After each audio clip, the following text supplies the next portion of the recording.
आपण पाहत आहे 24 दिव्य महाराष्ट्र न्यूज. चॅनलला सबस्क्राईब, शेअर, लाईक करा आणि बेल आयकॉन बटन दाबायला विसरू नका. मैसेज बहुत क्लियर है, हमें पूरे इंडिया में बीजेपी को हराना है, क्योंकि हमें लगता है कि एक ही पार्टी जो देश के खिलाफ चल रही है वो है बीजेपी. तो उनको हराना बहुत ज़रूरी है. और जिस तरह से वो मीडिया को दबा के, लोगों को दबा के, उनकी वॉइस काट के, हाथ काट के चीज़ों को दबाया जा रहा है, अगर हम एक नहीं हुए तो हम हारते चले जाएंगे. जैसे अंग्रेज़ों एक टाइप के सेकुलर वोटर्स है, कुलाबा को मैं बोलूँगा बहुत सेकुलर वोटर है, रिलीजियस वोटर्स है ही नहीं यहाँ पे. जहाँ आपने रिलीजियस मुद्दों को निकालना शुरू किया, आप राजनीति से हारने लग गए. ठीक है, तो एक सेकुलर, तो जो अनिल शक्कर के टाइम पे क्या हुआ था, वो जो सेकुलर वोटर था वो ऑटोमेटिकली कहीं ना कहीं नार्वेकर जी को एक फेस मान के शिफ्ट हो गया. लेकिन within 10 years they realize कि अब ये वो फेस नहीं है, जो प्रोमिसेस जो कमिट किया गया था वो फुलफिल वैसे नहीं किया गया है. ये राजनीतिक और रिलीजियस फेस ज़्यादा बनते जा रहे हैं. तो वो एक कहीं ना कहीं डिस्कनेक्ट हो चुका है. अब वो कनेक्ट किसके साथ बैठेगा ये हम भी डिस्कस कर रहे हैं. लेकिन मेरे हिसाब से अब जो आप बोलोगे कुलाबा, मैं पूरे मुंबई की बात करूँगा, महाराष्ट्र अलग करते हैं. मुंबई में आप देखोगे ना, कुलाबा एक ऐसा असेंबली है जहाँ पे ना मुझे ऐसा लगता है कि यहाँ पे एमवीए एक कैंडिडेट नहीं देने वाला है. यहाँ पे ये इतना टफ फाइट होने वाला है ये जगह, क्योंकि यहाँ पे कहीं ना कहीं सब भी अपनी दावेदारी दिखा रहे हैं. तो यहाँ पे ऐसा मेरे को बहुत ज़्यादा चांसेस लग रहा है कि यहाँ पे आम आदमी पार्टी भी खड़ी रहेगी, कांग्रेस भी खड़ी रहेगी, शिवसेना भी खड़ी रहेगी, बीजेपी भी खड़ी रहेगी, और नार्वेकर जी अलग भी रहने सकते हैं. ये कुछ भी हो सकता है. मतलब यहाँ पे ऐसा है कि मतलब मेजॉरिटी लोग खड़े रहेंगे. हाँ, और वोट्स जो डिवीजन होगा, ये मत सोचना कि सबको 20-20 हज़ार वोट आने वाले, ये बिल्कुल नहीं होने वाला. यहाँ पे जो वोट डिवीजन होगा वो उसी को मिलने वाला है जो एक्चुअली इन लोगों से कनेक्ट कर पा रहा है. क्योंकि मैंने जो कुलाबा का हमेशा माहौल देखा है, आप देखना एक जन को बहुत ज़्यादा वोट मिलता है और सेकंड उम्मीदवार को बहुत डिफरेंस आता है. वो क्योंकि कब आता है, जैसे आप देखिए लास्ट इलेक्शन में जो डिफरेंस था वो कम से कम 15-20 हज़ार के आसपास का डिफरेंस था. लेकिन वो क्योंकि सेक्युलर फेज आया था और ये सेक्युलर वोट की फाइट चल रही थी. इस बार मेरे को लगता है कि ये एक ही कोई सेक्युलर फेस होने वाला है और बाद में रिलीजियस है, तो बहुत ज़्यादा डिफरेंस होगा. जो भी जीतेगा बहुत ज़्यादा मार्जिन से जीतने वाला है. हाँ, सही कहा आपने. एक्चुअली मुंबई के मुद्दे बहुत अलग है और कुलाबा का स्पेशली एक एरिया का मुद्दा बहुत ज़्यादा है. मुझे ऐसा लगता है, देखो पहले एक बार सबसे मेन मुद्दा जो एक्चुअली ज़्यादातर सब पार्टी, शिवसेना से लेके बीजेपी से लेके कांग्रेस, सब निकाल रहे हो है पानी. लेकिन हमको क्या लगता है, पानी सिर्फ स्लम झोपड़पट्टी का मुद्दा है, लेकिन नहीं, रॉन्ग है वो. आज मैं वो आपके मीडिया से क्लियर करना होगा. पानी सिर्फ झोपड़पट्टी का नहीं, पानी एक हाई राइज का मुद्दा भी है. पानी खाली झोपड़पट्टी वालों को नहीं मिल रहा, पानी हाई राइज वालों को भी नहीं मिल रहा है. एक चीज़ एक्सपोज करना चाहूँगा, आप नोटिस करना, बिल्डिंगों में ना कुछ टाइम से ना टैंकर्स आ रहे थे, उनको मदद नहीं दे रहा था, उनको ना वाटर प्रॉपर कनेक्शन नहीं दिया जा रहा था. तो वो इतने फ्रस्ट्रेट हो गए टैंकर के वानी से, उनको लगा हम इतना टैक्स भरते, इतना पैसा भरते, प्रॉपर्ली भरते, फिर भी पानी नहीं आ रहा है. तो अंडर द टेबल डील होने लग गई थी कि हम अभी आपको एक सोसाइटी 20 लाख 25 लाख देंगे, आप हमें बीएमसी का मोटा लाइन देके ला के दें. अभी कौन सी पार्टी कर रही है वो नाम नहीं लूँगा, कौन नेता कर रहा है ये नहीं बताऊँगा, लेकिन ये बता रहा हूँ ये चीज़ें फ्री में हो सकती थी अगर एक सिंपल वो पॉलिटिकल नेता ने एक एप्लीकेशन दिया होता बीएमसी में, इस सोसाइटी में पर्टिकुलर इतना रिक्वायरमेंट है, हमें वो कैपेसिटी को बढ़ाना है. तो आपने देखा कि कैसे एक बिल्डिंग को स्कैम किया और उनको क्या बोला गया, आपका पानी ले रहा है झोपड़पट्टी नेवी वाले. सेम चीज़ झोपड़पट्टी में, स्लम्स में क्या हो रहा है, आपको पानी कम दिया जा रहा है. अगर समझो कि आपके 15,000 घर है, 5,000 लोग का पानी का कनेक्शन आता है, वही बांटा जाता है और महीने का 1,000-2,000 लेता है, 1 करोड़ का धंधा महीने का बनता है. तो ये पानी का एक मुद्दा बहुत बड़ा है जो मुझे लगता है सबसे बड़ा श्रेष्ठ. दूसरा मुद्दा है बिजली. अभी बिजली के बिल, मीटर बिल हर जगह बदल रहे हैं, स्लम में बदल रहे हैं, बिल्डिंग में बदल रहे हैं, लेकिन नोटिस आता है एक दिन पहले हम आपका बदलना है. ये नहीं आता नोटिस कि हम पूछने के लिए कि आपका मीटर बदलना चाहिए कि नहीं चाहिए, स्मार्ट मीटर होना चाहिए कि नहीं चाहिए, क्या वो प्रीपेड मीटर है कि नहीं, ये किसी को इन्फॉर्मेशन नहीं है. अडानी का बैकडोर एंट्री चल रहा है बीएसटी को बाई करने के लिए. तो ये मुद्दा भी दूसरा बहुत ज़्यादा है. तीसरा मुद्दा मुझे लगता है डेवलपमेंट का. यहाँ पे आप नोटिस करें ज़्यादातर पार्टी लड़ क्यों रही है इलेक्शन, ये डेवलपमेंट के ऊपर लड़ रही है. यहाँ पे स्लम हटाओ, पैसा बनाओ, धंधा चालू है. यहाँ हर पार्टी कोशिश कर रही है कि कैसे झोपड़पट्टी को हटाया जाए और पैसा बनाया जाए. इसीलिए मुझे ऐसा लगता है इस बार की जनता को बहुत सोच समझ के वोट करना है कि वो किसको चुन के ला रहे हैं. ऐसे बंदे को चुन के लाना बहुत ज़रूरी है जो आपके एक्चुअली घरों के मुद्दों पे बात करें. मैंने एक भी नेता को इनिशिएटिव लेते हुए देखा नहीं जो ये बिल्डर से बात करके आपके एरिया में मीटिंग सेट कर रहे हो. ये मीटिंग सेट नहीं कर रहे, ये आके आपके एरिया में टीम्स बना रहे, धंधा निकाल रहे, पैसा निकाल रहे, आपके पॉकेट में बचा रहे और साइन कर रहे डॉक्यूमेंट. और डॉक्यूमेंट आप साइन कर रहे हो, क्लियरली ये लिखा हुआ है आपको घर नहीं मिलेगा तो आपको कितना और शिफ्ट करेंगे, और गरीब जनता साइन कर रही है. तो ये मुद्दा बहुत हद तक वो होने वाला है. चौथा मुद्दा मैं बोलूँगा, देखो अभी दिल्ली में हमने 5 साल में, आप देखना हाई राइज की बात करूँगा, वहाँ पे साइकिलिंग रोड्स बन गए, वॉकिंग पाथ बन गए. साउथ मुंबई है, रिचेस्ट है, सबसे ज़्यादा टैक्स पेयर यहाँ रहते हैं, आपको क्या लग रहा है क्या हो रहा है? यहाँ पे एक मतलब यहाँ पे इलीगल स्टॉल ज़्यादा बढ़ रहे हैं, लेकिन रोड्स नहीं आ रहे हैं।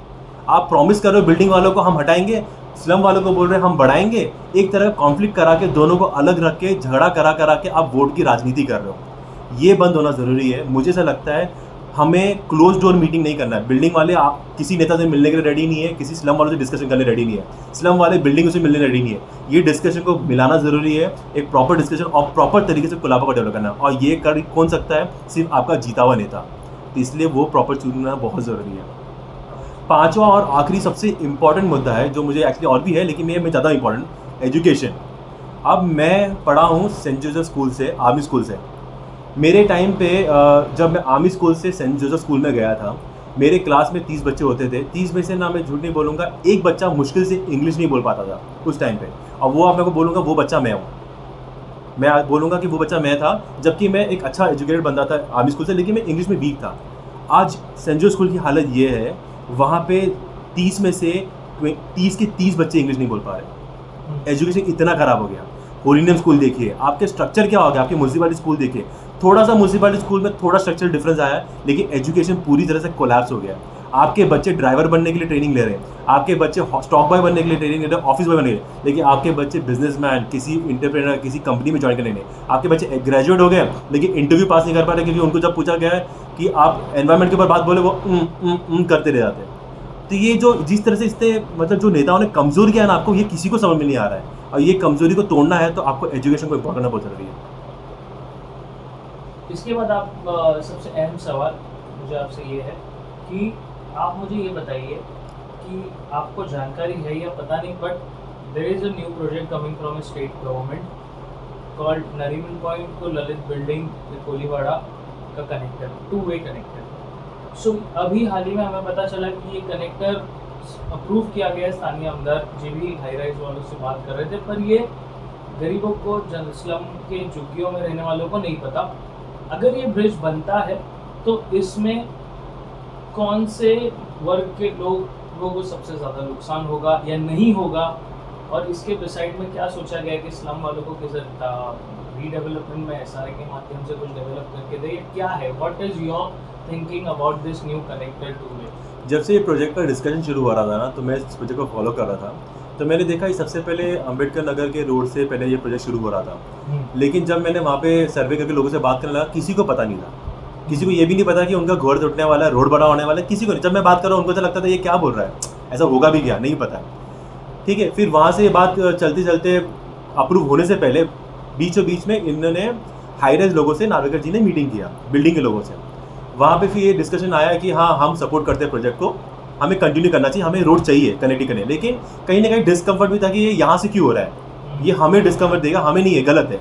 तो उनका सुनते हुए, अंबेडकर नगर के लोगों का नहीं सुना, बिल्डिंग वालों का सुनते हुए उनने वो प्रोजेक्ट शिफ्ट कर दिया कोलीवाड़ा साइड में। अब ठीक है, चलो सुन तो रहे, किसी की तो सुन रहे, अब वो सही है। फिर वहाँ पे शिफ्ट हुआ, लेकिन अभी कोलीवाड़ा लोगों को पता नहीं है कि हमारे पे प्रोजेक्ट आ रहा है। फिर भी कहीं ना कहीं जैसे कुछ कुछ बातें छुपती नहीं है, उनको मालूम पड़ा, उनने भी अपोज किया। अब मुझे समझ में आया कि ये कहीं ना कहीं एट द एंड गरीब जनता नगर के कॉर्नर से निकलने वाला है। मैंने वहाँ पे भी लोगों को टीम किया, जबकि मैं टू करता हूँ, हर लोगों से बात करता हूँ। जब मैंने वहाँ के लोगों से बात किया, उनको भी इसके बारे में कुछ नहीं पता। उनको तो ये भी नहीं पता है कि इनको घर मिलने वाला है कि नहीं मिलने वाला है। उनको खाली ये बोला जा रहा है आपका बिल्डिंग बनेगा, कोई भी एक बिल्डर आके आपको यहाँ पे घर मिलेगा, जबकि उनको ये पता ही नहीं कि वहाँ कैसे भगाया जा रहा है। अब वहाँ काम शुरू हो गया है, लेकिन आपको मैं आज लिख के देता हूँ, वहाँ के लोगों को अभी तक नहीं पता उनको घर नहीं मिलने वाला है। तो ये चीज़ बताऊँगा, देखो तकलीफ़ पता है क्या है, तकलीफ़ ये है कि अभी के नेता ना यहाँ पे किसी के बारे में नहीं सोच रहे। ये मैं आपको बताऊँ, ये प्रोजेक्ट आ भी इसलिए रहा है क्योंकि यहाँ पे झोपड़पट्टी हटा के इनको बिल्डिंगें खड़ा करना है, झोपड़पट्टी के लोगों को भगाना है, पैसे बनाने हैं, और यहाँ पे जितना कनेक्टिविटी आएगा उतना वैल्यू बढ़ेगा। तो मेरा मकसद बहुत सिंपल है आपको, और ये नुकसान ना ये मत सोचना खाली झोपड़पट्टी का होगा, बिल्डिंग वालों का भी होगा। जब आपके ज़्यादा सर्विसेज, जो ज़्यादातर लोग यहाँ पे रहते हैं आसपास, वो सब चले जाएंगे, इमेजिन करो आपकी हालत क्या होगी। आप कोविड में आपने देखना, आपने कोविड में आपकी हालत क्या थी। कोविड में ना आप जो 5,000 के लिए काम के लिए बुलाते ना, उनको 15-20 देने रेडी हो गए थे, क्योंकि वो लोग नहीं मिल रहे थे। वही हालत बढ़ने वाली है।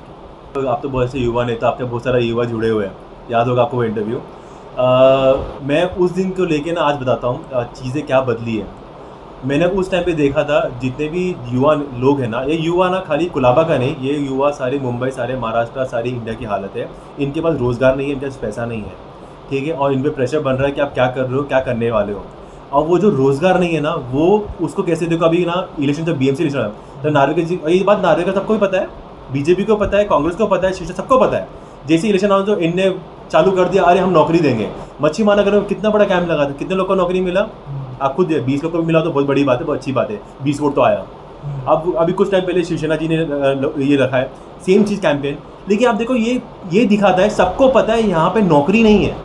अब नौकरी नहीं है, अब लोग क्या करेंगे, युवा क्या करेंगे, इनको बोलो आओ 200 रुपये, आओ खड़े हो जाओ, खड़े हो जाएंगे, तुम्हें कपड़े मिल रहे, आ जाओ खड़े हो जाओ। मैं आपको बोलूँ 200 रुपये भूल जाओ, मैं आपको झूठ नहीं बोलूँगा, मैंने ये चीज़ महसूस किया था मूर्ति नगर में, जब एक प्लेट दे रहा था ना, एक प्लेट के लिए लाखों लोग रेडी होते थे आके खड़े होकर बात करके 3-3 घंटे सुनने। कुछ टाइम पहले कांग्रेस वाले अम्ब्रेला बांटे थे छतरी का, पूरा दिन सुबह से लेकर शाम तक बिठा के रखा, तो भी छतरी खरीदने रेडी थे।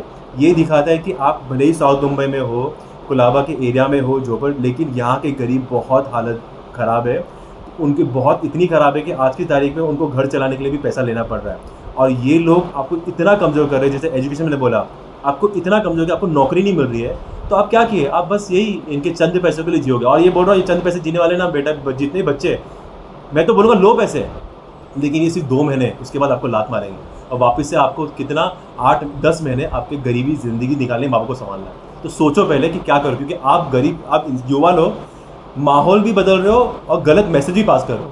तो समझदार बनो और अपना भविष्य खुद चुनो यार।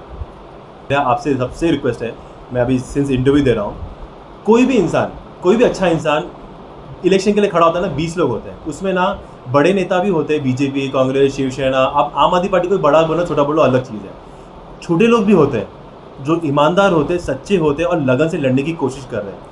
उनको जानने की कोशिश करो, उनको समझने की कोशिश करो, उनको मौका दो अपना पक्ष रखने का।